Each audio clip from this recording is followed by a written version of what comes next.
Dallas Soccer Show presented by the Striker Texas.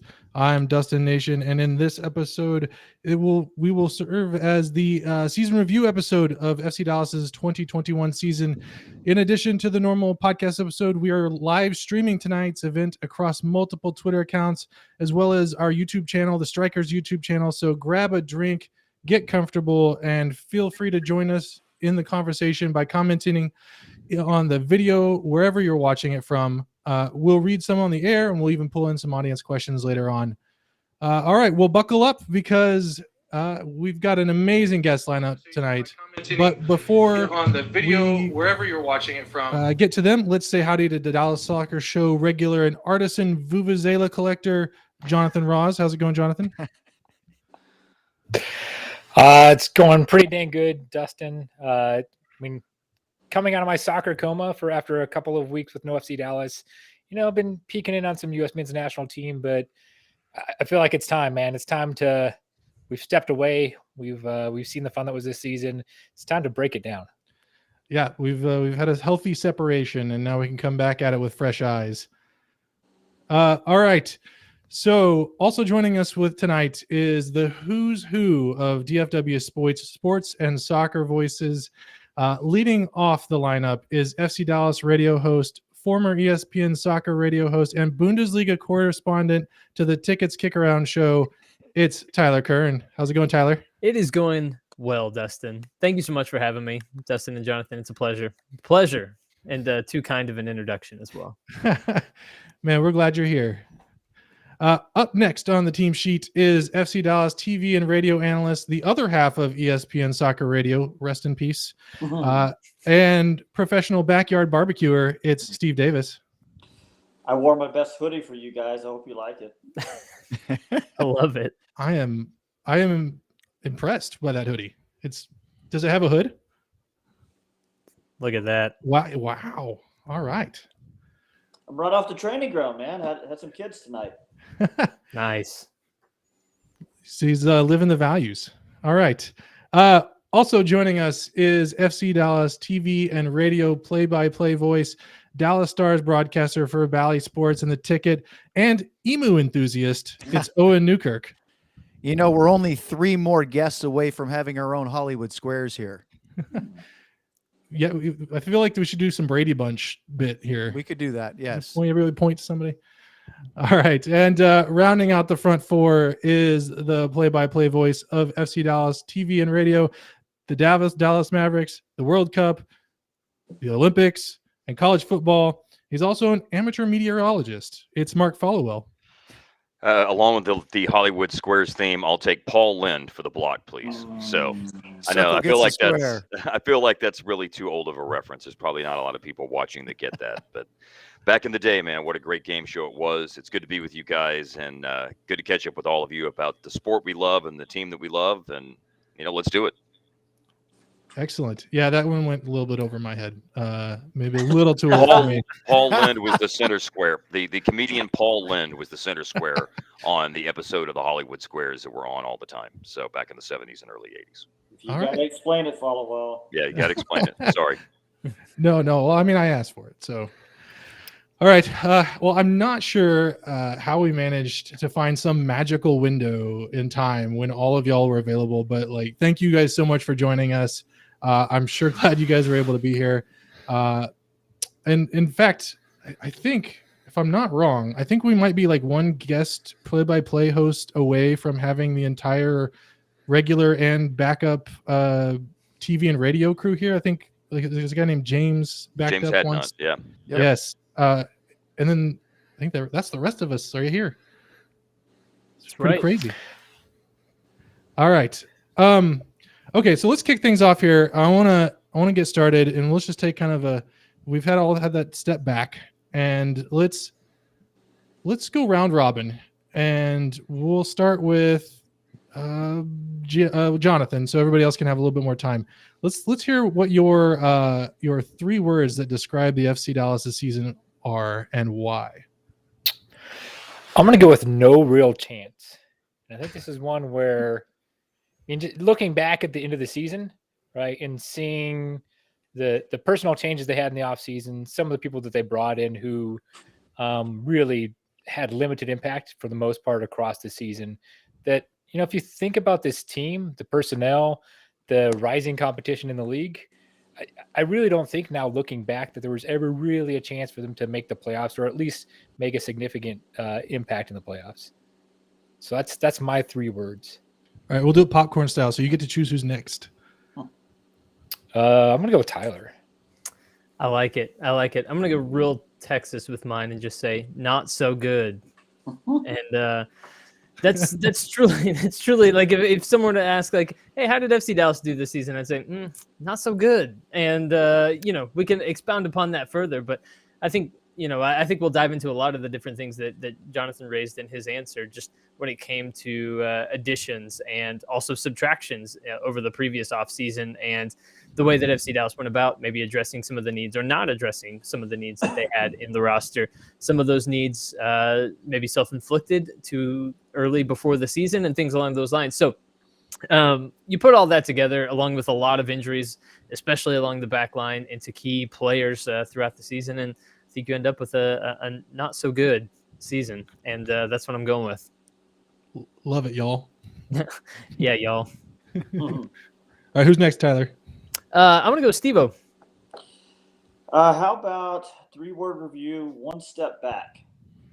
Doesn't mean they can't go forward, but clearly this year was a step backwards. Like it. It's nice and succinct. And a little bit, a touch of optimism thrown in at the end. Owen, what you got?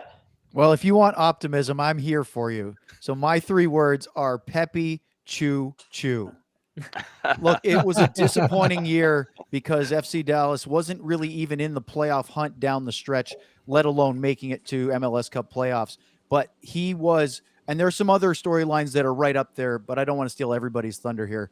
But Ricardo Pepe was by far on a national and, dare I say, international stage, was the most exciting thing to happen this season.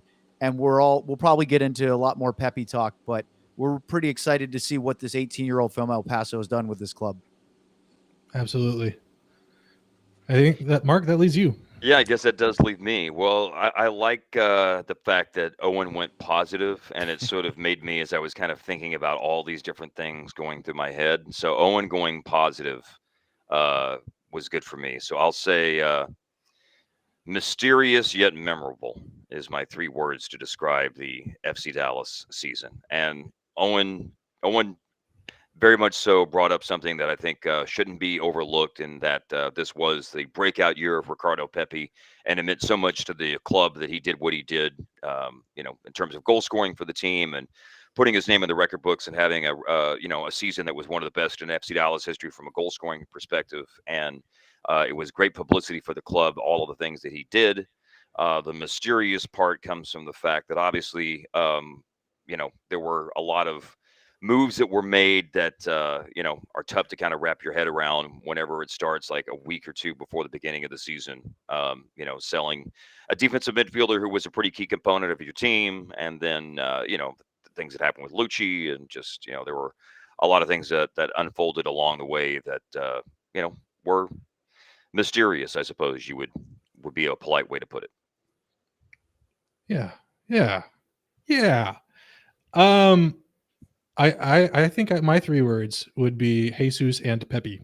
I think that I also went kind of the positive route, and like, let's forget all this other stuff. There's not a whole lot of stuff you really want to remember about the season besides those 2 fellas and the kind of the emergence of them as a duo up the middle, and then kind of in the spine of the attack. And they're both making national team appearances as a result of it. So that's my 3 words. I thought you were going to go negative with this, Dustin, and go with penalty kicks or something. Yes, penalty kicks suck, or what a beating. Yes. Thankfully, it's over. You didn't go that direction. So love it. Okay, Mark, you mentioned that it was kind of a mysterious season, and there was a lot of and there's a lot of stuff you guys brought up that is not so positive. And I think overwhelmingly it was, like Steve said, is a step back. There's not a great season. Steve, help us unwrap that mystery. Like what went wrong? I mean, we have plenty of time and we all have drinks, so. Well, I think the 35,000 foot view is that you can be what this club wants to be. I believe they can be a selling club, a developmental club, and still be competitive. But you have to understand that there's a balance there. And I think, if you want to be a selling club and a developmental club and be competitive all the time, I think maybe that's a bridge too far. I think, I took note of it here. I think Lucci put it really well when he said in the good interview in The Athletic, he said, we lost some balance of the reality of youth development and transferring players and the expectation of results. We lost the balance of the reality of youth development and transferring players and the expectations of results. So again, I think you could be all that, but what I think, the Hunts and everybody that makes a decision, for me, what they have to understand is, yeah, you can make a good run, but it might be once every 2 years, once every 3 years. It has to be on a cycle. Really expect to be able to sell 3 really good players, and then be a team that can legitimately make some noise in the playoffs. I'm just not sure that's going to happen. So the big view for me is that the club just has to sort of step back and really realistically assess what they are, what they want to be, and then sort of go from there, but have a very realistic picture of it. I guess the negative thing of that, Steve, from a balance perspective, is it almost feels like, does that mean that this club is going through another reset? So if you're a fan who's been watching this club and watching, over, let's say, the 3-year Lucci period, right, moving to more of the play of the kids, this new, let's say, more exciting style of soccer versus what we saw with OP, does this mean that the club's going to take a step back? Well, I'll let somebody else talk here, but Yeah. Yes, I don't think you could see this season as anything but a reset season now. I think you look at you could look at other teams around the Metroplex and think back to times when they were close to winning a championship, the way that I think we would all agree that we felt FC Dallas had that potential in 2016, that just because of the timing of the Morrow injury and everything like that, obviously didn't work out. But that was obviously a championship caliber club that won 2 trophies that year. And I think, if you look at the Rangers from 2010, 2011, there's this idea that you are always just that one little piece away to push you over the edge. And I think FC Dallas in off seasons has been making maybe smaller tweaks to things. I mean, you obviously have to change coaches at some point, and that came along and that sort of thing. But there hadn't been a wholesale reset where FC Dallas had fallen so short of expectations that it felt like, okay, this whole thing is kind of starting over again, and this is a new cycle. This year kind of felt like that for the first time for me, but you almost have that feeling for so long. And I mean, you could look at it with the 2006 Mavericks or the 2010, 2011 Rangers, where it's just like, okay, if we just get that one guy, if we just maybe fix this one little thing. And I think this year we saw that there were a lot more issues than just we just need that one thing to push us over the edge. And so I look at this season as a step back, and and there's a need to reevaluate things, I think, in Frisco. Anything else anybody wants to add? I think that Steve and Tyler have said it very, very well in terms of a step back. I mean, there's really no argument that it wasn't, anything but that. I love the idea of reevaluating where you are. The idea of playing the kids. This is a young man's game, and I would love to see the team get back to that because I do think that there are some promising prospects. But of course, they've got to be able to sort out, what their plan is with the players who obviously are going to be garnering a lot of attention on the international stage from the transfer perspective as well. So, there's probably, I mean, I know we have limited time tonight, and there's probably a lot of offshoots of how we can go in this conversation. But the big picture view that everybody has expressed is something that I would, wholeheartedly agree with. Bo Matthews on looks like YouTube says you can have all 3. If you don't compete, you will lose prospects on the development academy side. Yeah, I mean, to me, one of the things that I think this season kind of exposed is how important it is to have front office symmetry with your coaching staff when it comes to developing the team, creating the roster that you want to go forward with, and also maintaining the mantra that the club lives and dies by. And, clearly in this case, we saw a midseason coaching change. And I don't want to get too far ahead and talk about next season when we're talking about this year, but that's the biggest question moving forward is who's going to be the next coach, because they need to be in lockstep with their technical director and their team president, and to make sure that the players that they bring in are the players that everybody's in agreement with. Now, look, everybody's, each person may have their own little details or their desires that don't always exactly line up, but they've got to be on the same page. And if there's any pulling in one direction or another, that's going to make it even harder to be the kind of club that FC Dallas wants to be, which is generally favoring homegrowns and developing players for the next step, whether it be in Europe or the national team or both. And to then supplement that with the kind of veterans and maybe DPs that they bring in to bring that depth to bolster those homegrowns as they learn to play the professional game, they have to be some sort of symbiotic relationship between the coaching staff and the front office. To pick up a little bit on what Owen was saying, I had this conversation with Steve and Mark not that long ago, where we talked about just the perhaps a concerning trend that we've noticed a little bit with some of the youth players, and it's that at times it feels like it's more of a privilege to play in the FC Dallas youth system because of the bolster forward that gives you into Europe and the opportunities that provides you than it is to play with the first team. And I think that comes with the idea that it's that I think the team needs to have a little bit more success when it comes to the senior team and winning some more trophies and competing on a year in, year out basis in a way that I think gives people pride to play for FC Dallas. Whereas right now, I think it's more of a privilege and more of a pride thing to come from the FC Dallas Academy and then go play in Europe. And so I don't know, that's a concerning trend to me anyways. And maybe that gets a little bit to what Bo is talking about, is that right now, if you don't have results on the field with the first team, there's nothing to aspire to with the top part of the food chain for FC Dallas beyond just, I'm going to excel in the academy, I'm going to get in for a year with FC Dallas, and then I'm going to go, right? And to me anyways, there's a little bit of concern that I have about maybe a little bit of that creeping into the academy mindset. That's an interesting angle I hadn't thought about before. When you see all these players on the U.S. national team, 6-7 of them coming through the FC Dallas Academy, but yet not all. I mean, yeah, that's crazy. I didn't even think about that angle. But what's also interesting is, go ahead, Mark. Yeah, you can't just getting to the first team can't be indicative of I've made it.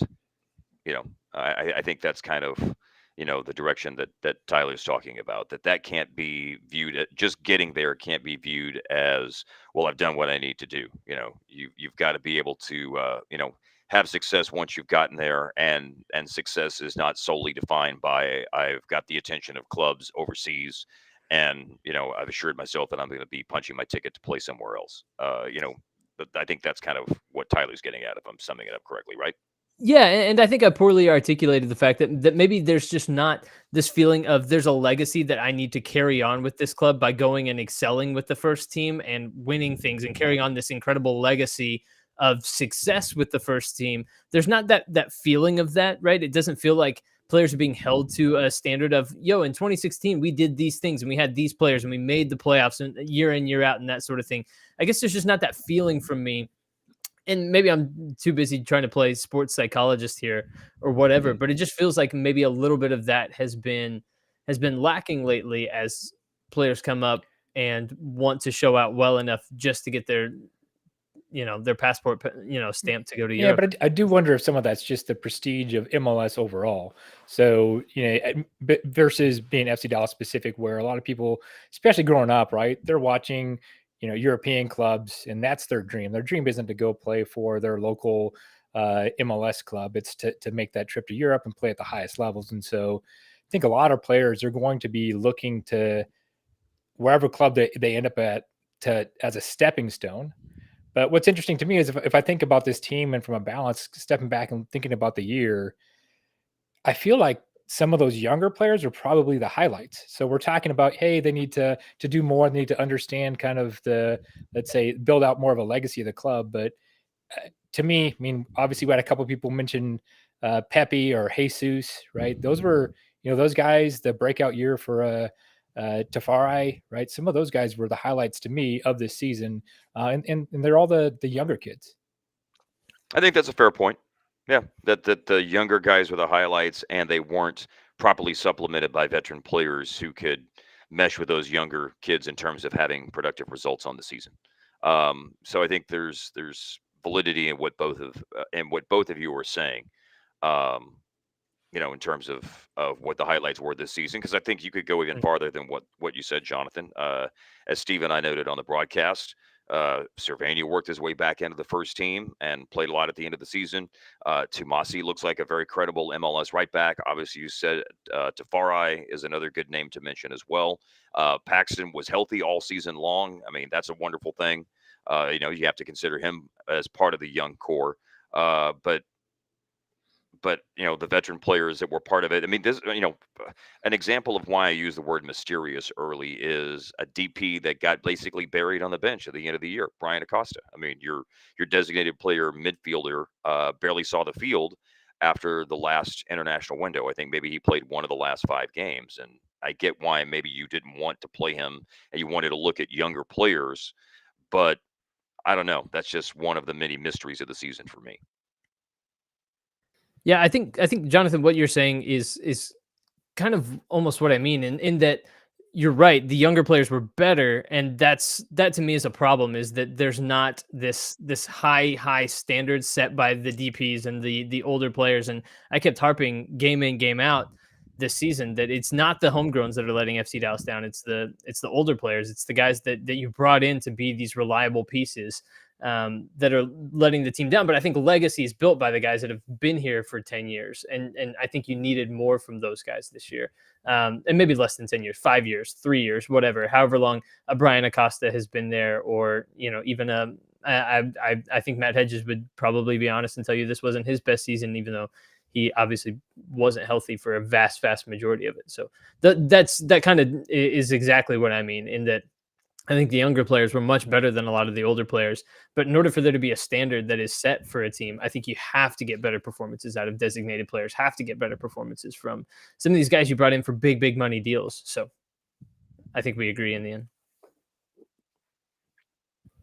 All right, if you're just joining us, this is the FC Dallas 2021 season review for the Dallas Soccer Show. We're here with pretty much the entirety of the FC Dallas broadcast crew: Tyler Kern, Mark Followell, Steve Davis, and Owen Newkirk. In order there on your screen. Gentlemen, okay, so it's a long season. And FC Dallas it started out not so terrible, right? Like, one of the highlights for me was the win against the Supporter Shield winner, New England Revolution, right at the beginning of the season. What were some of your highlights from the season? And we'll start with you, Owen.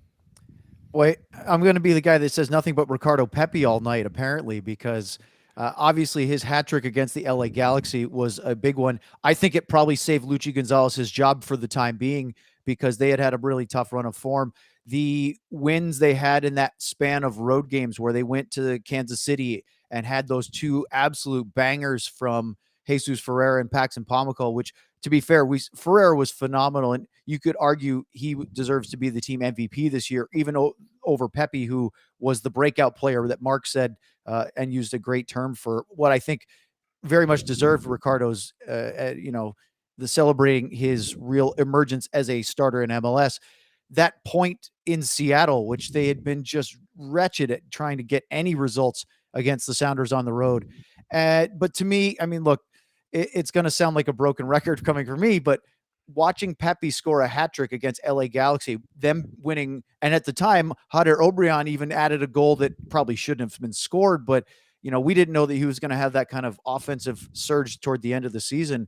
It felt like it was like nothing could go wrong. And they got really outplayed by the Galaxy at the beginning of July down in Southern California. So to do that and kind of feel like they were salvaging their season at the time, to me was the moment of the year for me. Owen hit the big highlights, I think. Other than the one thing I would add would be that Ferreira played so well this year. And I just don't think that can be overlooked because of how good his reputation was coming up through the academy and then scored the first time that he played in 2017. And there's high expectations. And then you had to wait it out until 2019. And then he was really, really good and then had such a fall off in performance of 2020. And then to have a resurgence and play as well as he did in 2021 and statistically could have even been better given some of the chances that he created and key passes that he had. If I were going to add anything besides the high point individual games and results that Owen mentioned, and the easy thing to say, of course, being Ricardo Pepe, to me, Ferreira would be. I mean, you would have to, in all caps, put him as a highlight of the season because I mean, it was a big dip in 2020, and then it was equally as big of a jump back to the form that we expected, and arguably you could say even more in terms of how he played in 2021.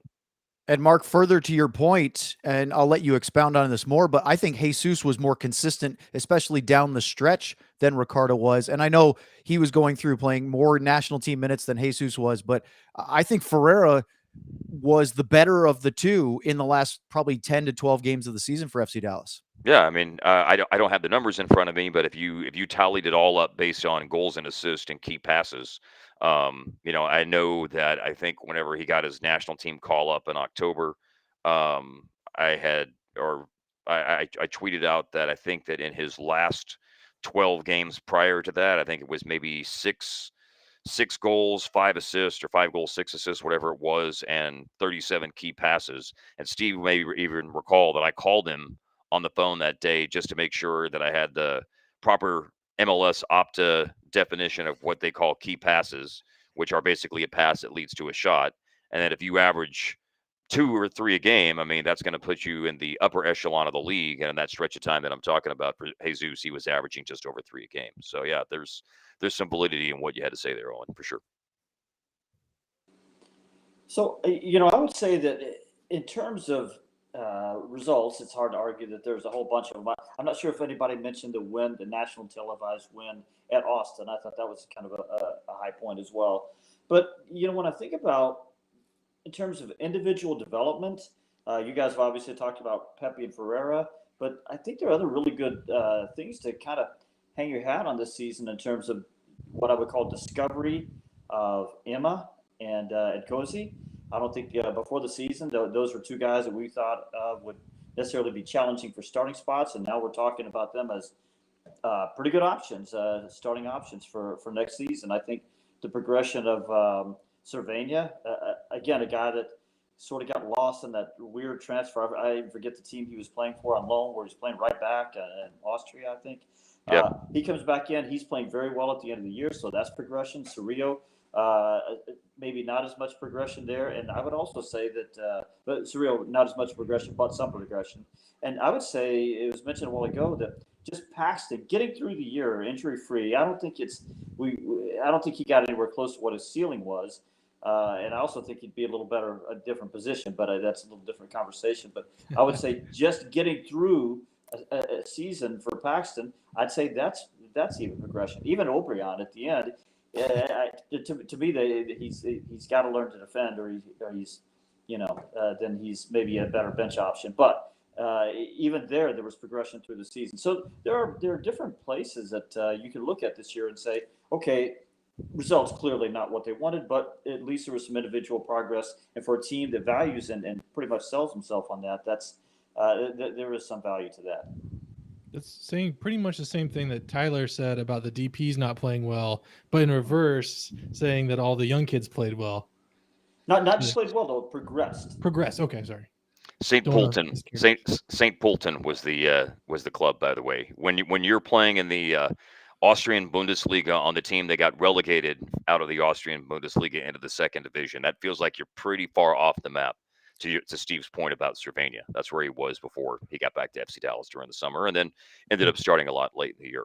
But as we talk all of this out, I mean, this is kind of why I use the word mysterious, because there clearly are individual things that are worth talking about and worth looking at from a good perspective. But there are also all of these discussions about the veterans who didn't play well, and like I said earlier, 2 weeks before the season, the tone is sort of set by selling off Santos, and there's a coaching change in the middle of the year. That's why this whole thing is mysterious, because at the end of the day, it wasn't a good season. Just from a results perspective and a table perspective and all those sorts of things. We can sit here and talk about individuals taking steps forward and finding pieces, and none of that, I would argue. But I guess probably the reason why at the end of the day I use the word mysterious when you were asking us to define what this season is in 3 words, and why that word stuck in my mind is just it's hard to verbalize. If there's all of these individually positive points that we want to point out, why did the thing end up in terms of a table perspective and a standings perspective and a results perspective and a points earned perspective not good? Yeah, let's switch gears and talk about the coaching change you just mentioned. Is a big part of this season. Like, it's one of the most, I guess, notable moments of the season was the decision to let go of Lucci and move on from him in the middle of the season, with the playoff run coming up. And Tyler, just give me. I don't know where to start, because it's like there's just so many. It's mysterious. Yeah, mysterious is a good word, isn't it? Yeah. I was thinking about this earlier today in preparation for this, and I think the most confusing thing is how disconnected the thinking within the team feels, right? I think if you hire a Lucci Gonzalez, a coach that comes in with no professional first team coaching experience, I feel like you're acknowledging, or at least you're making an admission, that we're doubling down on the youth aspect of what we're doing at FC Dallas, and B, that you at least in some way have a long-term vision for how you want this thing to continue to build forward. And that is why you hire a Lucci Gonzalez. And so the idea that he was fired with eight games to go. I don't have the exact that's right. I think number. That's exactly right. Yeah, that's correct. To try to save a last-ditch playoff spot, which is the reasoning why that Dan and Clark gave. And I actually kind of believe that they genuinely believe that they thought that team could make a playoff push to get into the playoffs at the end of the season. The idea that you kind of bail on a long-term vision with that guy that has been part of your organization for so long for a push for, a number 7 playoff spot and a chance to go, perhaps play Seattle or something like that in Seattle, to me just feels like a push of a panic button that we all just sat around and tried to hypothesize different reasons why they made that decision when they did. Obviously, Lucci's contract was up. They had to make a decision whether or not they were going to, and maybe they felt like he wasn't the guy and that kind of thing. So why wait till the end of the season? I get that those are some of the reasons, but it just felt like such a panic button push and a bail on something that it felt like was a long-term thing when you first started it. An admission that we are going full, pushing all of our chips in on the youth development thing with Lucci, with a guy that has done this for us in the past, to then bail on that the way they did, I thought was really confusing. And especially when you consider the different roster things that we've brought up already a little bit. But the Thiago Santos sale before the season, I thought was just a really, really puzzling and kind of a really bad move. And you sold 2. Yeah, it hurt them. It hurt them big time. And you sold 2 right backs last year. And I'm so glad that Emma Tomasi emerged at the end of the season and really showed that he could potentially be a lockdown guy at that spot. But to then come into the season and just kind of have thrown your hands up and say, well, Eddie Munjoma's the next guy up. It worked out for the last 2. I think punted on some of your biggest roster concerns heading into the season, and they were never solved. And so I didn't feel like Lucci was given a chance in that regard. And then to get bailed on at the end of the season the way I felt like the FC Dallas management did, I didn't necessarily think was fair, and it just never really sat well with me. When you think back to the start of the season, I mean, think about how the team played whenever they sold Santos. They spent the entire, what I feel like, until, Facundo Quinion arrived on the scene, They spent several weeks basically playing different ways to compensate for the fact that they didn't feel comfortable about any number 6 that they would put out on the field. So we'd rather play with 3 in the back and play Brisson and Martinez and Hedges at the time, and then we're going to play, wing backs, but then we're going to be overmatched in midfield. I mean, if you guys remember the San Jose game in the second week of the season, I mean, that was, abundantly clear that was a problem. They were playing 2v3 in midfield and were losing, battles to win balls in midfield throughout that game, and that was just one of many reasons why they lost that game. And it just seems like if you look back at the beginning of the year, Lucci was forced into a position to constantly have to compensate from a formation standpoint, from playing ways that clearly have not been the ways that FC Dallas has played for several years now that lead to success. And that is frequently either playing the 2-8s and a single pivot that he likes to play, or the 4-2-3-1 formation that they've also played with a great deal of success. So that thing, that move basically got the season off on such a weird start, because you spent until Quinion came in trying to compensate for the fact that you couldn't play a formation that set you up to have the most success. Again, therefore why I use the word mysterious, because there's that puzzling move that happened 2 weeks before the start of the season that, was abundantly clear that you were trying to compensate for formationally, defensively, setup wise for the entire first half of the season until you got to that first international break in June. And Mark, you mentioned the double 8s, which I remember them doing. I want to say it was late June, because they were having sort of trouble generating scoring chances, and then they switched to that. And I think it was their best performance as far as shot attempts and shots on target. And it was at that point, because remember, as we bag on Brian Acosta earlier, he had a really good start to the season. In fact, I thought it was the best we've seen of him in maybe 2 or 3 years, or maybe ever, in a consistent run, right up until the beginning of July, when he was getting called into the national team with Honduras. And after that, I don't think he ever recovered to the quality that we saw at the beginning of the season. He was never the same after the Gold Cup, for sure. 100% right. Yep. And that double 8, which was very fleeting, was really promising, but then it went away almost as quickly as it came in. Yeah, and by the end, they weren't even using Facu Quinion. They were using two homegrown players. Mm-hmm. So Cerrillo, Cerrillo. Mm-hmm. Yeah, Cerrillo was primary. Cervania. Yeah, Cerrillo and Cervania were playing center mids underneath Ferreira. That's. Somebody said something about Quinion. I do think some of that was, I don't know how much of it was, but some of it was injury related, right? I mean, he did miss some time in there. Yep. At least if you looked at the last 5 games of the year, I would assume that 3 or 4 of those he was unavailable due to injury, much less than just we're looking at young players, right? Is my memory on that correct? I think he was out for a bit with a thigh injury, if I remember correctly. Yeah. I believe he was available for the last 2 games, or possibly the last 3. But there was a period in there when he was out for about 3 weeks. Yes. One of the 2 periods, because remember he also was a scratch before one of those games in August that they lost at home against. Remember that right after they had gone to Sporting Kansas City and won in Seattle and drew, then they played both of those teams at home and lost to both of them. And before one of those 2 games is when Quinion got hurt, and then he was also out for a pretty little stretch then as well.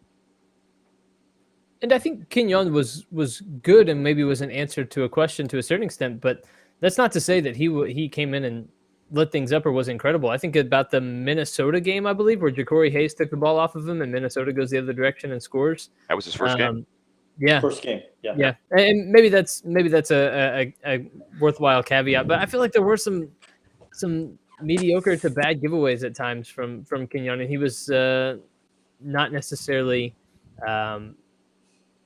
the biggest problem solver for this FC Dallas team either. It's not terribly complimentary that the best thing that I feel like that we can say about him is that he was competent enough that it allowed them to play a formation that suited them. I mean, that's not exactly the world's biggest endorsement, is it? Yes. I think the bigger picture there is that if you look at that one position, and if you want to play 4-3-3, which is generally what they play in the academy, that's a linchpin position, right? the bigger picture is that they progressively got worse in their selections at that position, because I think Carlos Gruezo was probably, I don't know if he was top 5 holding midfielder in MLS, but he might have been top 10. Then you got Thiago Santos. I think it was a little bit of regression there in terms of quality. He may have been top 15, and that's okay.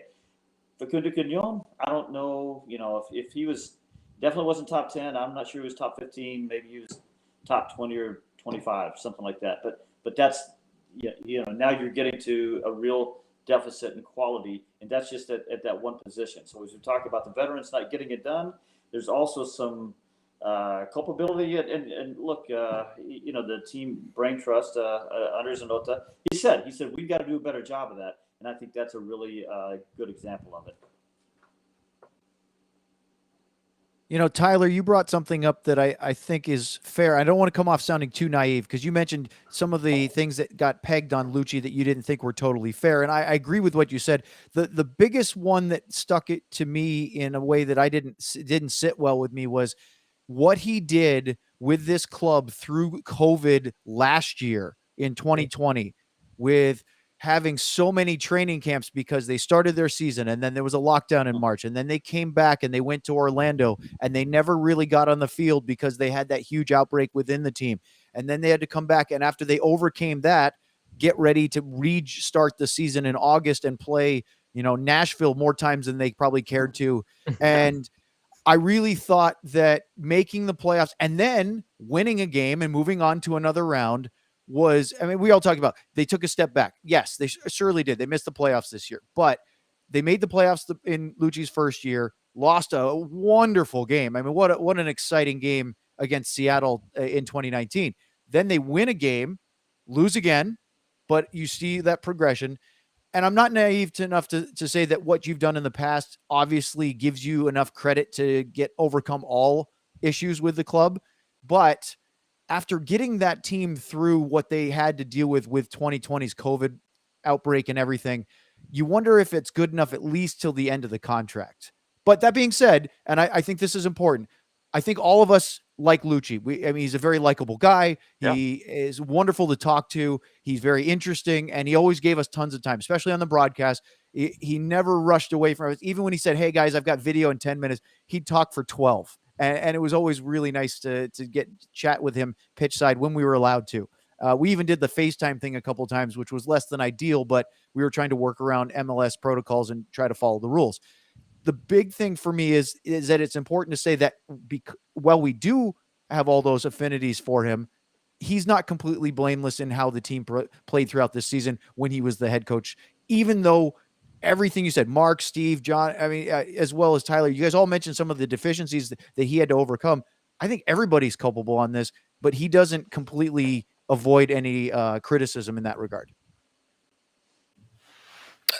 I would agree, and I also kind of understand the thought about, hey, why are we going to let Lucci go with 8 games to go in the season? I kind of get it. If you're wanting to really test out Marco and give Ferruzzi an opportunity to win some games, determine if this is the next coach for the club. We all kind of know how that went, and so I'd be very surprised if that's the guy for next year. But now the club set themselves up in a position where, it's November. They don't have a coach signed yet. We know the season starts in February next year.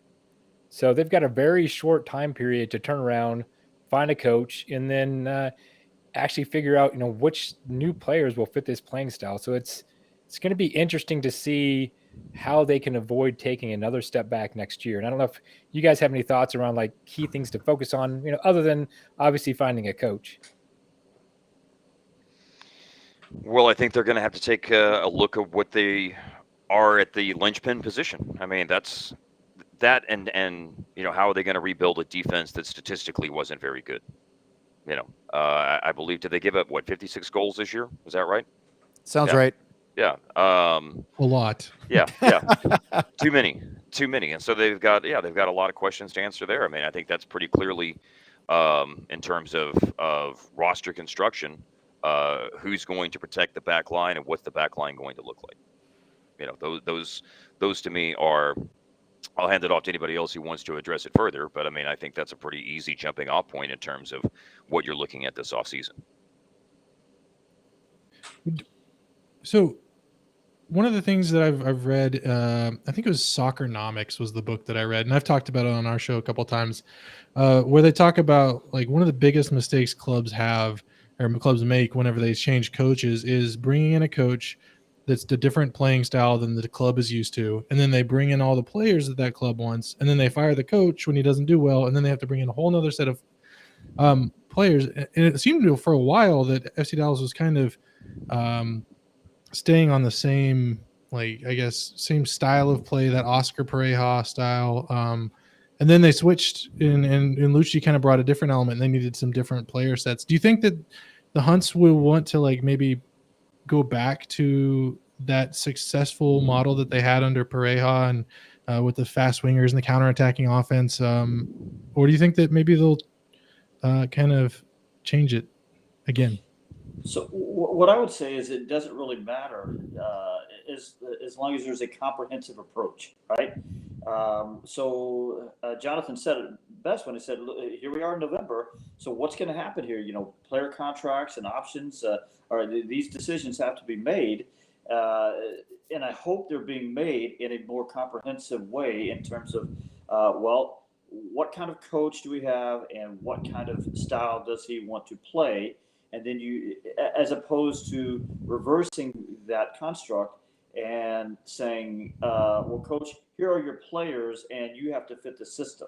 That doesn't make as much sense to me as saying the coach wants to be a counterattacking team, or he wants to be a team that, you know, it's Bruce Arena 4-4-2, trap them on the sides, and, you know, just keep things simple. So get players to fit the system.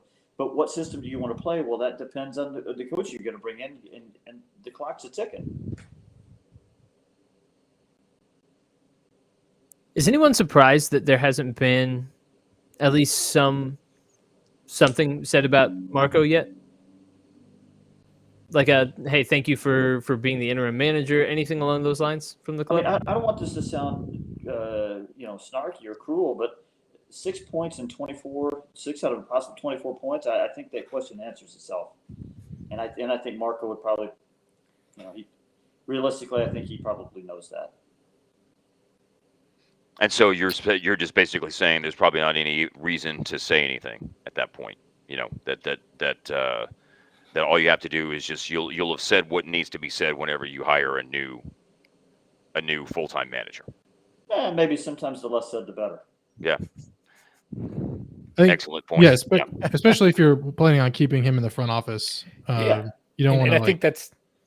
Yeah, sorry, Dustin. I think that's the key thing. Yeah, I expect that Marco will be announced as the assistant coach to whoever it is that's coming, or whatever the title happens to be, right? So I think he stays around the club. It's just that the test drive, as Steve, kind of demonstrated or talked about, it just didn't go that well. So, hey, can I just say real quick? I hope that Marco is not announced as the assistant coach.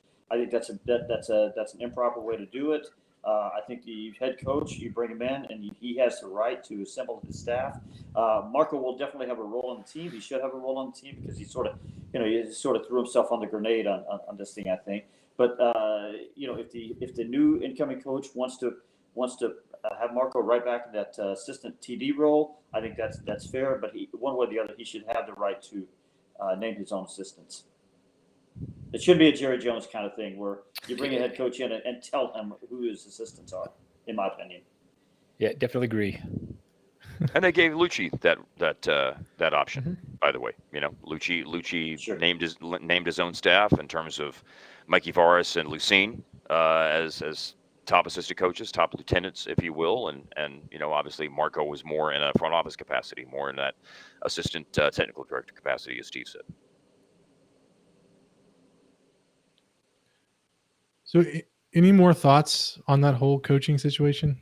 I know we've all on our various channels and mediums, and we've kind of beat a dead horse with this. But is there anything that somebody's like just thought, man, I wish I would have said this?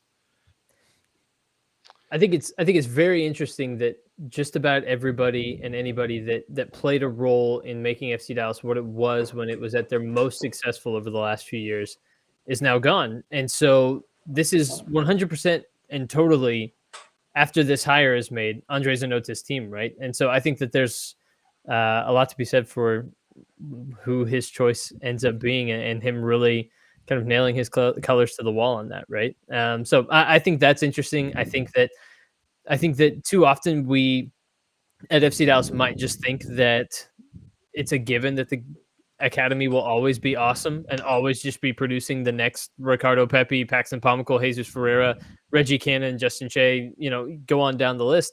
But I don't think it's a given. And I think that you took Lucci out of that role, and it's yet to be seen whether or not the academy maintains the pace that it did. And I think that a lot of times I at least think that it's a given. Oh yeah, of course the academy will continue to be good. It's about putting the other players around it. That's not necessarily true, right? And so I think that'll be something I'm very interested to watch moving forward. I really liked Lucci's interview in The Athletic, by the way. Yeah, I appreciate a lot of what he had to say, and he was very gracious, because clearly, he did say he felt like he deserved more time. And I think we've all sort of pointed to the fact that he did lead the club to its first playoff series win, or playoff win. They're not series anymore, but playoff win in 2020, their first one since they'd had the victory over Seattle in 2015. So I thought he was very gracious, and I really appreciated how he's taken the whole thing as I'm looking at other coaches who have stumbled coming out of the gate in their career as a head coach across all sports, and seeing what I can learn from them to apply to a new situation. And I've had a chance to, I'm using this all as a time to reset and make myself better for my next opportunity that I know will come. So I really enjoyed how he conducted himself and what he had to say. And, clearly, the self-examination that he's doing, even though I think Lucci's a very good coach, but he's, there's another thing out there for him, whatever it's going to be. And he's super focused on making the best of that opportunity. So I really enjoyed his Athletic interview. To answer your question, Dustin, if there was anything else that I wanted to say, I thought, it would have been easy to say negative things, and he didn't do that. He handled himself very graciously in that, I thought. Hey, Dustin, I'll say one more thing, too. I think if you look at a few situations around Major League Soccer, you can see that there were managers who clearly lost their teams. If you look at Atlanta and how they rebounded this year, if you look at New England a year ago, I mean, the situation with Brad Friedel was, more stories are coming out now. It sounded like a completely ridiculous situation. Bruce Arena having rebuilt into a historically good team, basically with the same players. Vancouver this year with what Sartini has done. So if you look at FC Dallas, then this is not a comment against Marco. This is a comment about Lucci. Any thoughts that maybe he lost the locker room or whatever, I think kind of go away when you look at points accrued with Lucci versus points accrued with Marco. And again, that's not a comment on Marco. That's a comment on. I don't think you can look at results before and after and say he had lost the team, lost the locker room in any way, or they had tuned him out. I can't. To squint my eyes, I can't. Even then, I can't see that. Anybody have any thoughts on that? Yeah, I mean, I wanted to say one thing on what Jonathan mentioned about their first game. We just saw that release this morning. They're going to host the Toronto FC club for the first game of the 2022 season in late February. I think it's the 26th, if I remember that correctly. And it is. Jonathan, you're right. The clock is ticking, and all your other offseason business is predicated after having your coach. Because if you do it in the other way, as Steve was mentioning, it's backwards and it doesn't work that way. You need to make sure you have that synergy between the technical director and your coach. And I think they will have that. I think that's the main focus of this hire, not so much stylistically. And Dustin, you mentioned something about that. Do they need a particular coach that fits a certain style? I think the answer is no. Steve just mentioned what Bruce Arena did in New England and that turnaround. Look what Gary Smith has done in Nashville, a very, specific structure that he likes. He brought players in that fit that system, and they've had a very successful season, even though they're only 1 year removed from being an expansion club. And I'm sure that our friends down in Austin would love to see that kind of a positive progression next year that Nashville's done in year two. But I think it's more important to have a coach comes in that has a very strong conviction about what he wants to do and has the full support of everybody around him in the club to be able to go toward that goal. I mean, look at what Robin Fraser's done up in Colorado with a fraction of the budget of many of the other top MLS spenders. And I think that's a wonderful example of what you can do when you have everybody pulling in the same direction. It's a great point, man.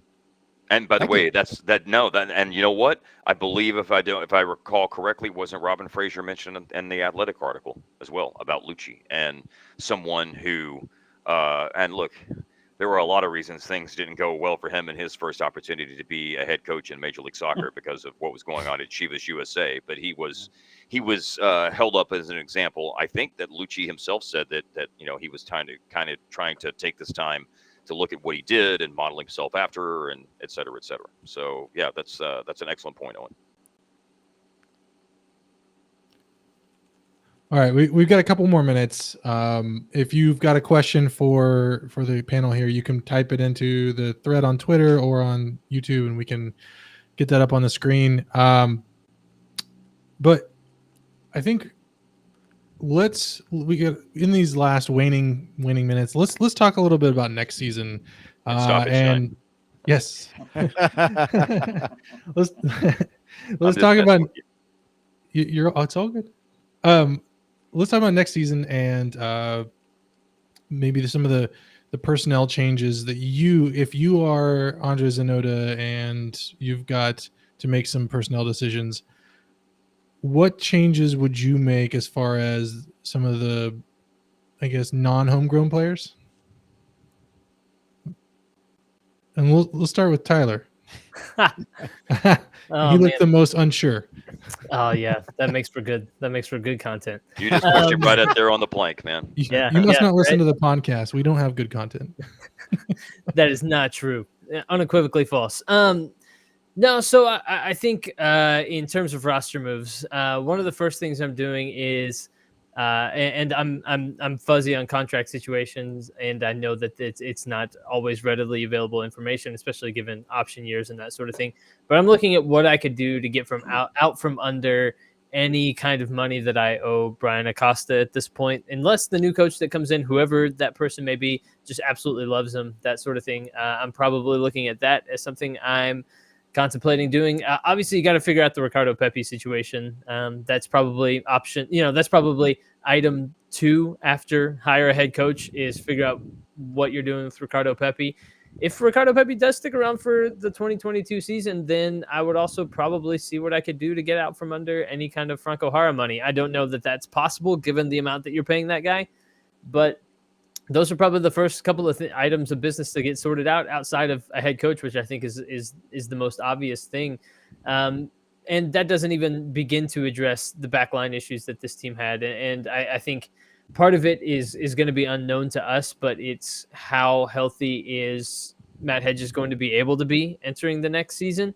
Other people on this are going to know better than me whether or not he was ever actually anywhere nearing fully healthy this season, but I think that he didn't appear to me to be near 100%. And so I think you need to know what level you can expect from Matt Hedges moving forward. Maybe he's not a defensive player of the year type candidate moving forward in game in, game out. And so you got to think about that a little bit more and consider how deep you're going to be along the back line. I know you have to make decisions on guys like Andres Ricarte, Felipe Mejolaro, probably Bressan as well. And so a lot of decisions to be made, but that's probably where I start. Anybody else? How do you approach this offseason, and what do you think about when it comes to the roster construction? An awesome number 6, man. It's the first thing I'm thinking about. Yep. Or an upgrade. Yep. Yeah. I'm thinking about that. I'm thinking about another center back. If you're telling me that you can go into next year with, hopefully Matt getting healthier, Tafari, and then someone else who's in the prime of his career, who's better than Jose Martinez or Bressan. I think you need to upgrade at center back. I think that on the wing, there are still questions that you have to ask yourself, because I look at Jader Obrion's 9 goals and feel like a lot of it reminds me of Roland Lamont once scored 11 for this club in a season. And I said at the time, and there is some truth to this, look, you've got to do the work And O'Brien is a hard worker when it comes to the attack side of things. Obviously, we would have a different discussion if we're talking about defending. So you do have to put yourself in position to score those goals, kind of like Roland Lamont did. But, we all saw how things played out this year, and there were, a lot of scratch your head moments with him. So I'm still looking at, how I'm going to get better in the attack in that regard on the wing as well.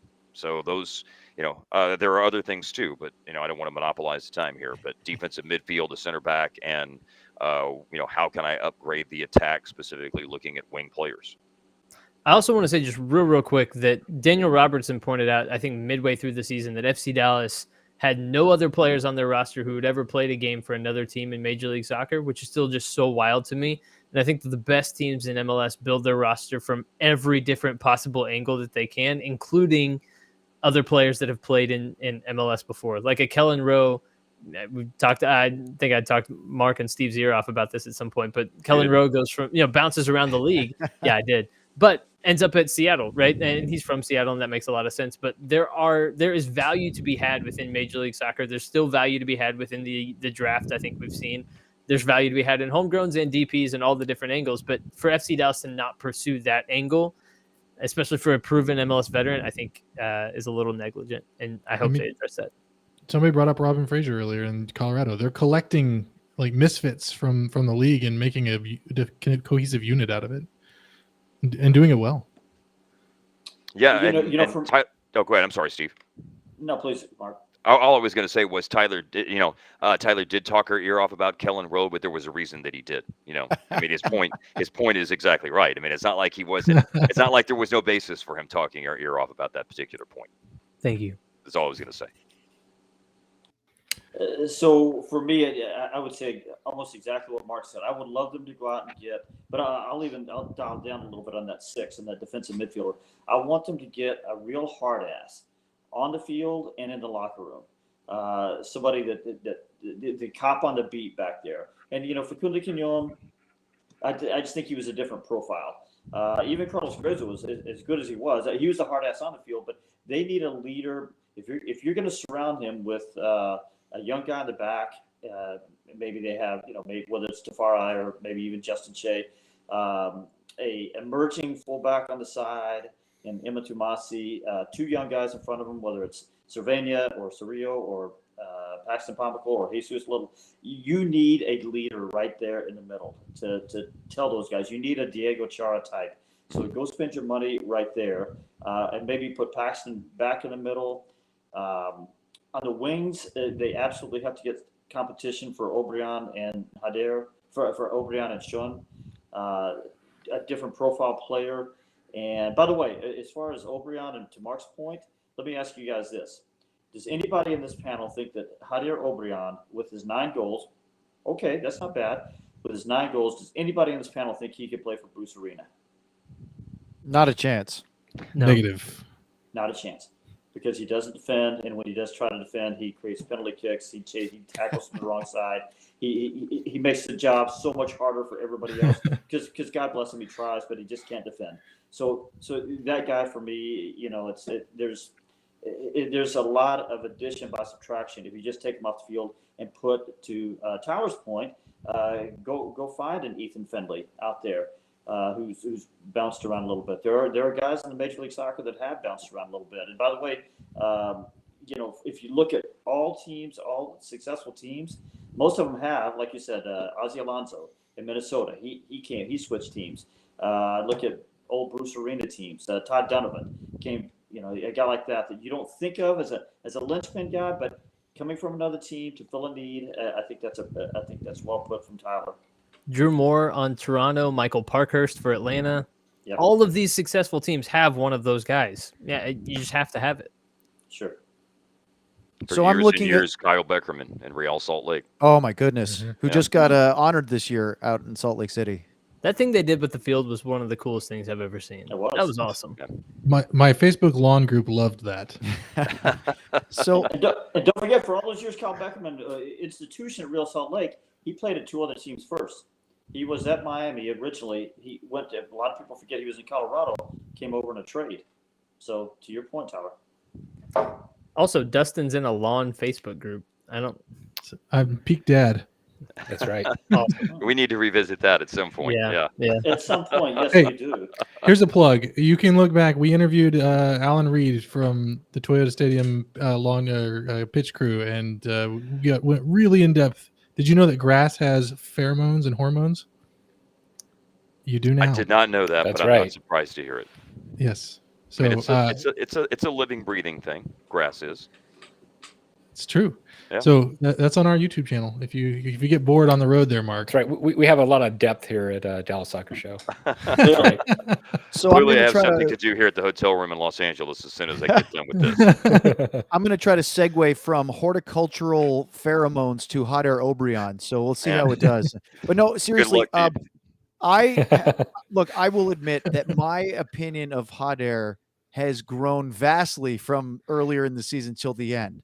I still think, like Steve says, that he's a better player as a last 20-minute sub with a change of pace. He comes on with a tired back line against him, and he just runs. I think that's the most effective. Problem is who are you going to play in his spot? I won't be upset if the starting attack line, look, we all know that Ricardo Pepe, it sounds like he's going to be sold. I want him to stay for one more season so he gets regular minutes and so he's at his peak for the national team for the World Cup. That being said, if he goes somewhere in Europe and actually plays, then that's better. And so that would be good for him and the national team. But if you told me that in February it's going to be Sabolt Shun on the left, Jesus Ferreira in the 9, Jader Obrian on the right, and Paxton playing the 10 with Cervenia and somebody, whether it's Cerrillo or a 6 that, Mark, you were talking about that I totally agree with, I'd be okay with that. I also think that you need to add depth there. You guys, Steve, Mark, both of you guys said depth at wing. So who's going to push young Sabolt Shun for minutes? Who's going to push Hot Air or even replace him? Is Khalil Medkar there? We don't know because we really haven't seen him play any significance, and I'm not sure if he's quite ready yet. Maybe he'll grow into that, maybe not, but somebody else needs to go in there. The other one that we haven't talked a lot about is Johnny Nelson had back surgery, and that's a big deal. And I think that they just don't have the cover at left back for Ryan Hollingshead. I'm very pleased with almost all of Ryan Hollingshead's game. He's, as Steve has said numerous times during the broadcast, he's the best attacking left back in Major League Soccer. However, look, he's not getting younger. I think you need some cover there. I hope Johnny Nelson's okay and that he can come back and be that cover. But if not, I think that's something. And you're going to have to look at goalkeeper as well, because as much as Jimmy Maurer looked really good for a large portion of the season, when he was hurt, there was a big drop-off because Felipe is not the guy. And we saw some shot stopping. Maybe he could have been. He's not going to be the guy. So the grocery list seems to be getting longer by the speaker during this podcast. Can't argue with it. I mean, the grocery list probably should be long if you finish 11th in your conference. No doubt. Absolutely right. All right, so who's left? Jonathan? I mean, to me, it's the same kind of thing that everybody else is talking about. It's the spine of this team, right? It's starting at the 6, moving up to the 8, right? Potentially the striker if Pepe's gone. I don't know if I like the idea of Jesus playing full-time striker. I kind of like him in that secondary striker or 10 role or whatever we want to call that. But I think if the club could lock down, another center back to back up Matt Hedges or Martinez, if they could get that rock solid number 6, obviously that would be a benefit. And then I think that the thing that this club needs, that when we think about that 2016 team that was able to make that run, you need that magical player. Now, is that Jesus Ferreira? Maybe. If you push him to striker, I don't think so. If that's Paxton when he's healthy, maybe. But to me, the other thing that this club needs is, I think they need a creative 8 or 10. That Cervenia is fine. He'll grow into it. I think Paxton could be that. But I think that's the one big thing to me is we need somebody that can be the difference maker for this club. Because a lot of times when we saw them struggle against other teams, it was when somebody like a Diego Valeri comes in off the bench, right? And FC Dallas doesn't have an answer to that, and so I think that's the only other thing I would kind of point to is how else can you get a little bit more creative in the spine of this club. Indeed. All right. I think that's gonna pretty much draw us to close. Any more closing thoughts on the 2021 season that we just haven't touched on yet?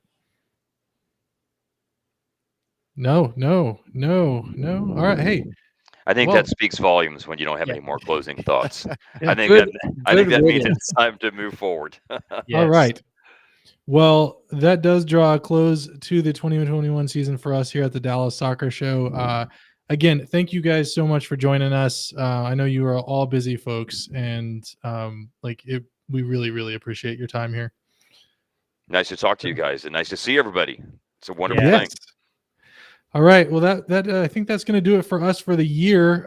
We may have an episode if there's a new coach announced, but I think most of us are going to pretty much lay low, or at least on the Dallas Soccer Show. We're going to lay low for the rest of the year. Take a little bit of a break after that season and recharge the batteries and see how things go.